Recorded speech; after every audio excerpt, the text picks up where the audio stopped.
At 83, I finally asked my son why he stopped calling.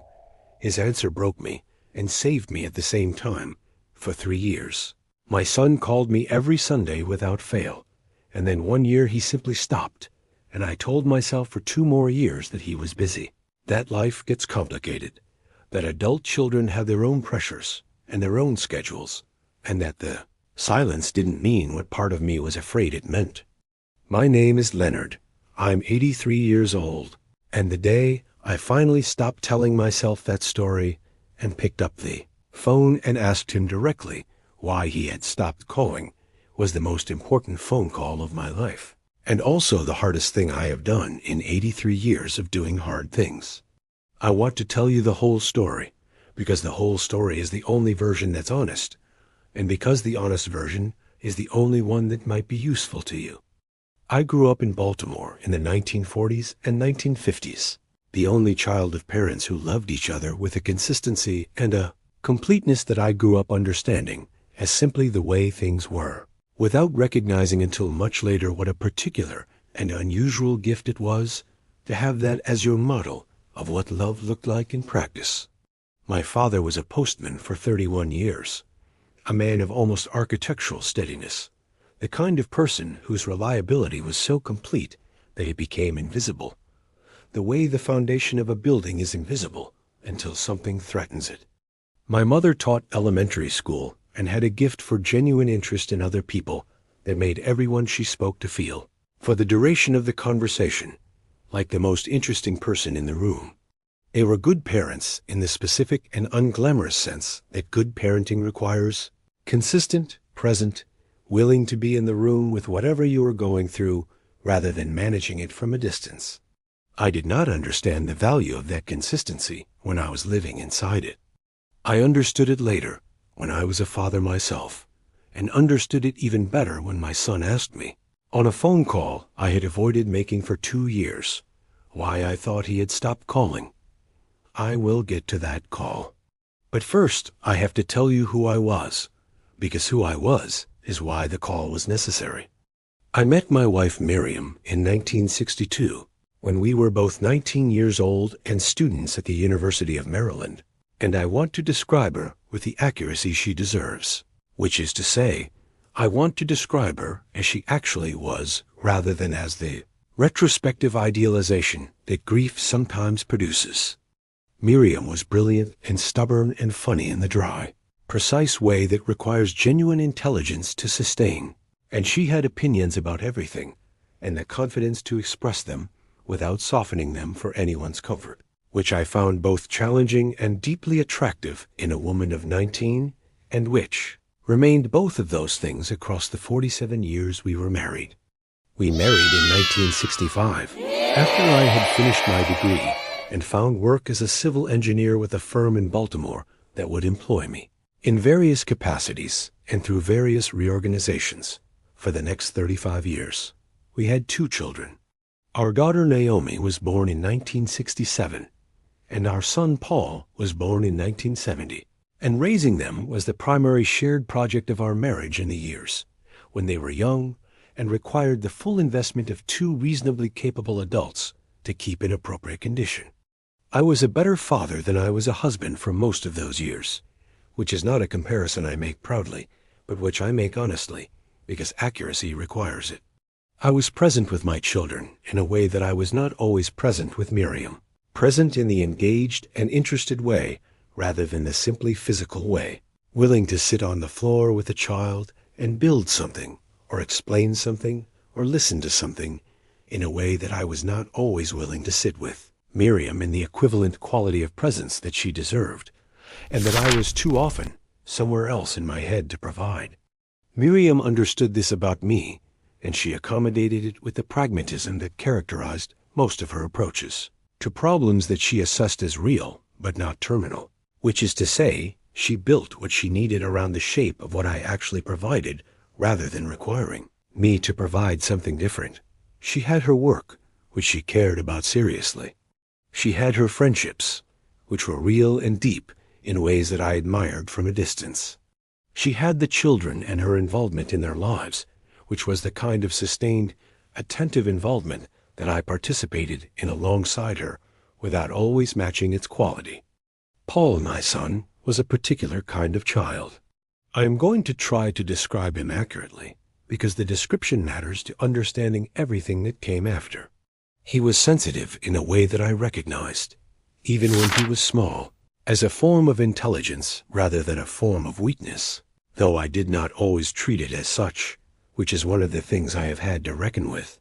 He felt things fully, and he showed what he felt with a transparency that I found, depending on my mood and my available patience, either endearing or difficult to manage. He was the kind of child who needed things named and acknowledged, who needed to know that what he was feeling had been seen and registered by the people around him, and that naming and acknowledging was not something that came naturally to me or that I had been particularly trained in.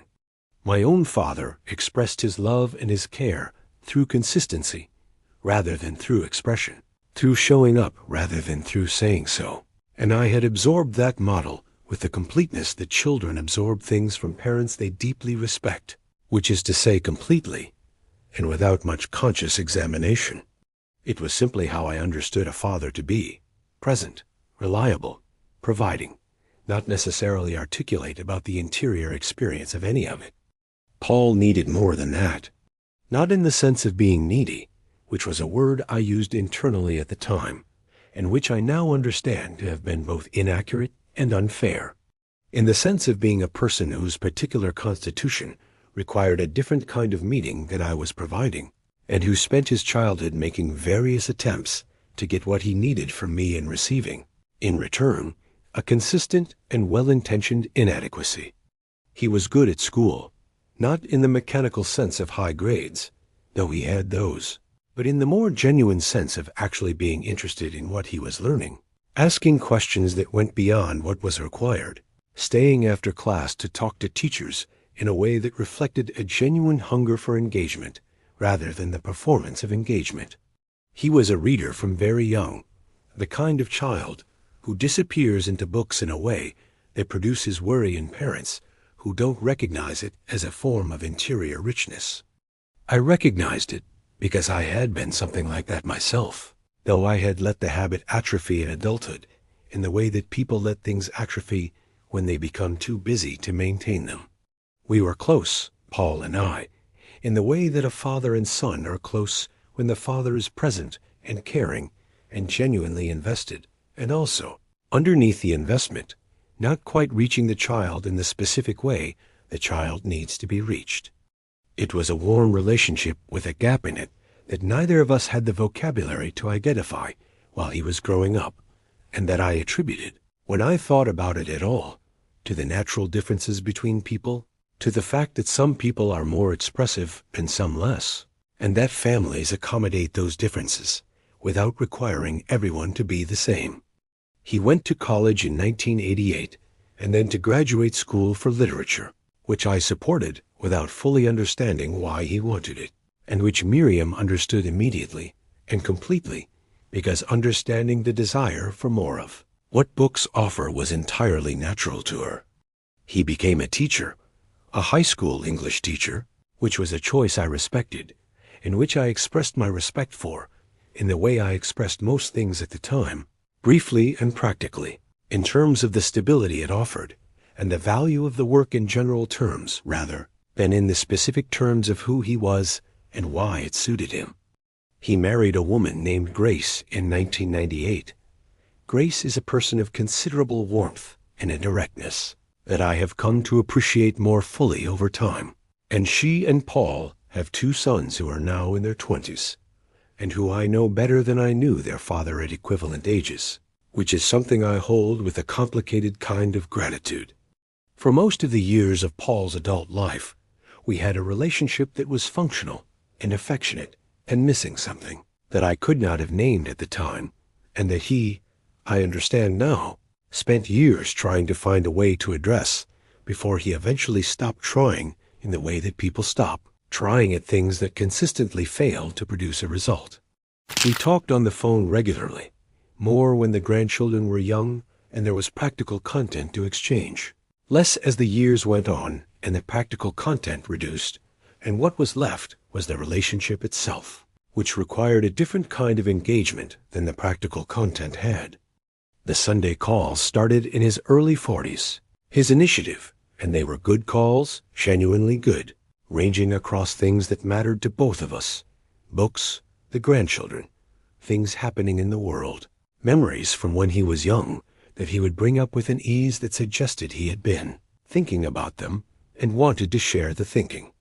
I enjoyed those calls more than I knew how to tell him, which is part of the problem I am describing, and I received them with the warmth I felt, but expressed with the restraint I had always expressed things with, and for 3 years that seemed to be sufficient. And then it wasn't. The calls stopped gradually rather than all at once, which made them easier to explain away in the early months. He was busy with the school year. He had a project he was working on. The grandchildren were in a demanding season of their own lives, and Grace was dealing with something at her work. And there were reasons, real reasons, that the calls became less frequent and then infrequent, and then, by sometime in 2018, essentially absent. I called him occasionally, and he called me occasionally, and we had conversations that were civil and warm on the surface, and that had, underneath the civility, a quality I could feel but couldn't name. Like a piece of music where something is slightly off, but you can't identify which instrument is wrong. I told myself he was busy. I told myself this for 2 years, through 2018 and 2019 and into 2020, through a pandemic that clarified many things and muddied others, through the long, strange, suspended quality of that period when everyone's relationships were reorganized by circumstance and distance. I told myself he was busy because the alternative to telling myself that was asking the question I was afraid to ask, which was whether something was wrong between us, and whether I had contributed to the wrongness, and whether the distance was not circumstantial, but chosen. Miriam would have told me to call him. She would have said it directly, and without excessive softening, the way she said most things. And she would have been right, and her being right would have motivated me to act in the way that her directness had always motivated me to act, through a combination of genuine respect for her perception and the mild competitive instinct of a man who doesn't like to be wrong. But Miriam had died in 2016, 2 years before the calls stopped, from a cancer that we had fought together for 14 months with the full and combined resources of 2 people who had been disagreeing productively for 47 years, and who were, in the end, not able to disagree the cancer into submission. Without Miriam, I was making the assessments on my own, and without her to correct me, my assessments bent toward what I found comfortable rather than what was accurate, which is what assessments do when they are not checked by someone who is both honest and invested in your getting things right. I called Paul on a Tuesday evening in March of 2021. I had been sitting in my living room with a book I wasn't reading, which had become my primary evening activity in the years since Miriam died, sitting with something in my hands that gave me permission to be in the room without being required to engage with the fact of the room.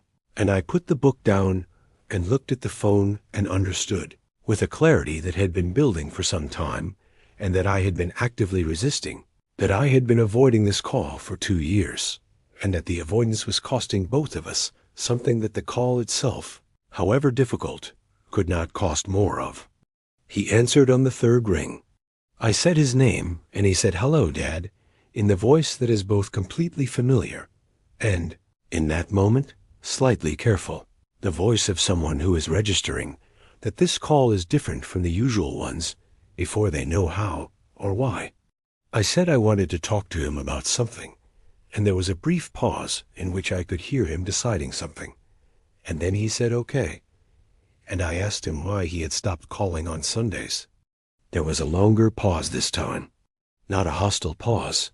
I want to be clear about that, because his pauses have never been hostile, even when his silences have been painful. A pause of the kind that comes before honest answer to a question that the person answering has been waiting to be asked for longer than either party may realize. And then he said, "Dad, I stopped calling because I got tired of feeling like I was the only one trying. I did not say anything immediately. I held the phone, and I sat with those words, and I felt them land in a place inside me that I recognized, even in the moment of their landing, as the place where true things go when they arrive, the place below argument and below defense, and below the careful management of how you present yourself to the world and to yourself. I felt them land there, and I understood, without any particular drama, that they were accurate. He wasn't finished. He said, "I know you love me, Dad. I've never doubted that. But for most of my life, I've had to guess what you were thinking, and how you felt, and whether what I was doing mattered to you, because you never told me. You showed up. You were there. But I always felt like there was a wall, and I got tired of knocking on it, and I didn't know what else to do, so I stopped. I am going to try to describe what I felt in that moment without making it more dramatic than it was, because the real feeling was not dramatic. It was quiet, the way the most significant things tend to be quiet. What I felt was the specific and recognizable sensation of understanding something true that you have been not understanding for a long time, and the understanding arriving not as a shock, but as a recognition, as if the thing had been waiting patiently for you to be ready to see it, and was not surprised that you had finally arrived. I had built a wall. I knew, as soon as he said the word, that it was accurate.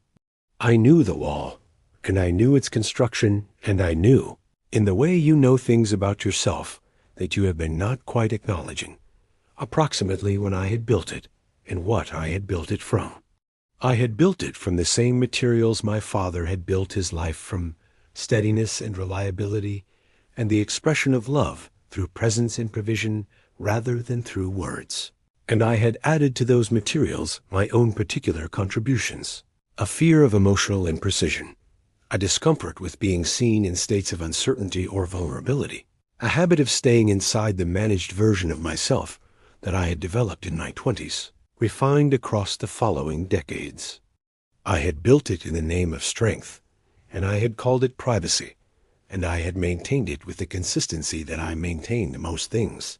And my son had been on the other side of it for 50 years, knocking, and I had heard the knocking and had understood it as a preference of his, rather than as a response to something I was doing, and I had never asked him what he was knocking for.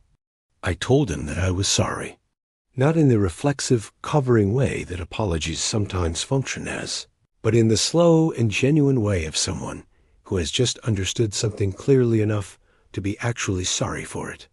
I told him that he was right, and that I had known it in some form for longer than I had been willing to admit, and that the wall was real, and that I had built it without understanding what it would cost him to be on the other side of it, and that I understood now, and that I was sorry.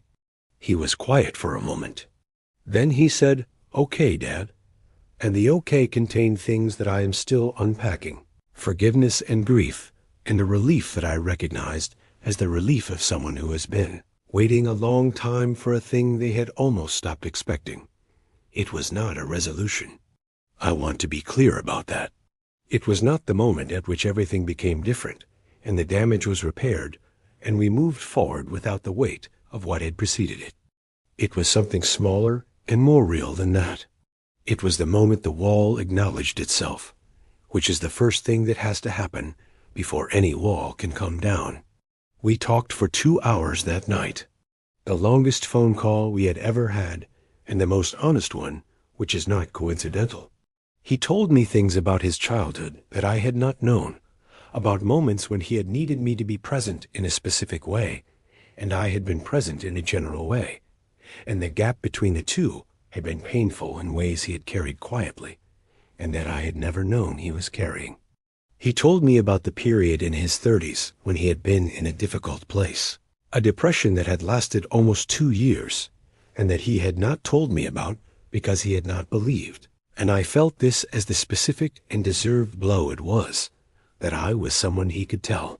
He told me about things that were good as well, because the call was not only a settling of accounts, it was also, and more importantly, a beginning of something, and beginnings require acknowledging what has been good as well as what has been missed. He told me that the things he had learned from me were real things, genuine things, about reliability and about showing up and about the value of doing what you say you will do in a world that is not always consistent about that. He told me that he had become a good teacher, partly because of me, because I had taught him, by example, to be present with people, even when presence was uncomfortable. I had not known he thought that. I had not known because I had not asked, and I had not asked because I had not been in the habit of asking. And I had not been in the habit of asking because asking requires a kind of genuine curiosity about another person's interior experience that the wall I had built made difficult to sustain. The wall was not intended to keep him out. I want to say that clearly because it is true and because I think it is important. The wall was built to keep certain things in, to contain the parts of myself that I had decided were not appropriate for general display. And the keeping in had the unintended effect of also keeping others out.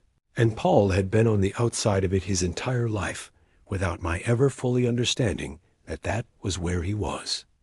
After that phone call, things changed. Not immediately, and not completely, and not without the awkwardness that attends the early stages of any significant recalibration between people who have been in an established pattern for decades. There were calls that were better than the old ones, and calls that slipped back into the old familiar distances. Calls where I forgot to ask the questions I had been learning to ask, and calls where he forgot that the new version of our conversation was available, and we had to remind each other, sometimes gently and sometimes less gently, that we were trying to do something different. I went to visit him and Grace and the grandchildren in the spring of 2022, the first visit I had made to their home in 3 years. I was 82 years old, and I arrived with a consciousness of the visit that I had not had in previous visits, an awareness of what I was there for that went beyond the pleasant family gathering and into something more specific, an intention to be present in the way Paul had always needed me to be present, which is to say actually there, actually interested, actually willing to be known, rather than simply to perform the role of grandfather and father in acceptable company. His older son, whose name is Marcus, and who is 26, talked to me for 2 hours on the second evening about a novel he had been working on for 3 years, and I listened to him the way I was learning to listen, with the full quality of my attention, without the background management of how the conversation was going and what the appropriate responses were and when it would be suitable to move on to something else. I just listened, and I asked questions when I had them. And Marcus talked in the way that young people talk when they feel genuinely heard by an older person, which is with a kind of gratitude and a kind of loosening, as if something they had been holding carefully has been given permission to relax. Paul watched that conversation from across the room. I saw him watching, and I saw what was on his face, which was something I can only describe as a complicated and searching kind of recognition, a look of a man who is seeing something he had needed for a long time being given, finally, to his son, and who is feeling, simultaneously, the gratitude of a father watching his child receive something good, and the grief of a son who knows what it would have felt like to have received it himself. I went to him after Marcus had gone to bed. I sat beside him on the back porch, where he was having a cup of tea and looking at the yard in the quiet way he has always had of being in outdoor spaces, as if they give him room that indoor spaces don't provide. I sat beside him and I said, "I know I didn't do that for you, not the way you needed." And he looked at me for a moment and he said, "You're doing it now." And there was enough in those 3 words, enough forgiveness and enough grief, and enough of what people who have been working towards something feel when the work begins to show results, that I did not try to add anything to them. We sat there for a long time, the 2 of us, in the quiet of a spring night in his backyard, and it was the most genuinely fathered I had felt since my own father was alive, which is a strange thing to say, and which I have thought about many times since, and which I believe to be true. There is something about being in the presence of your own child when the wall is down and the actual relationship is happening, rather than the managed version of it. There is something in that which gives you back a version of being held that you did not know you are still capable of receiving.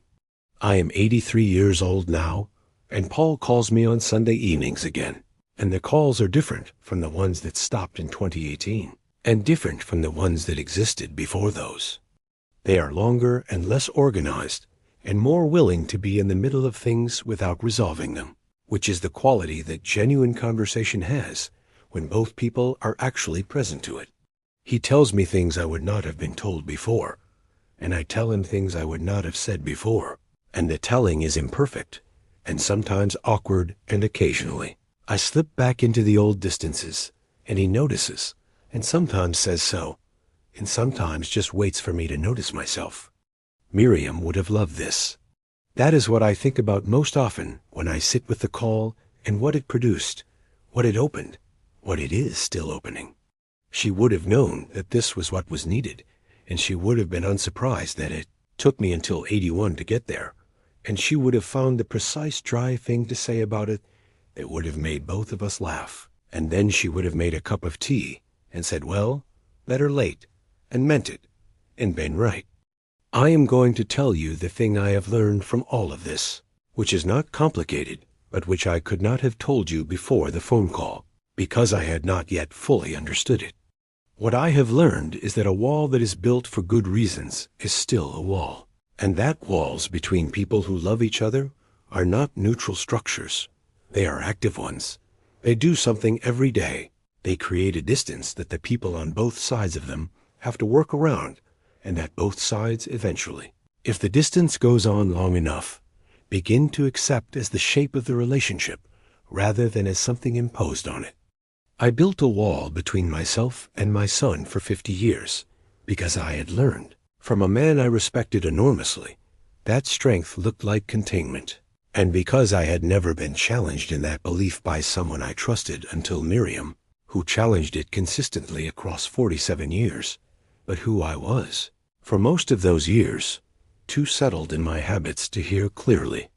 And my son spent 50 years on the other side of that wall, finding ways to reach past it, and eventually, when the reaching consistently failed to reach anything, stopping.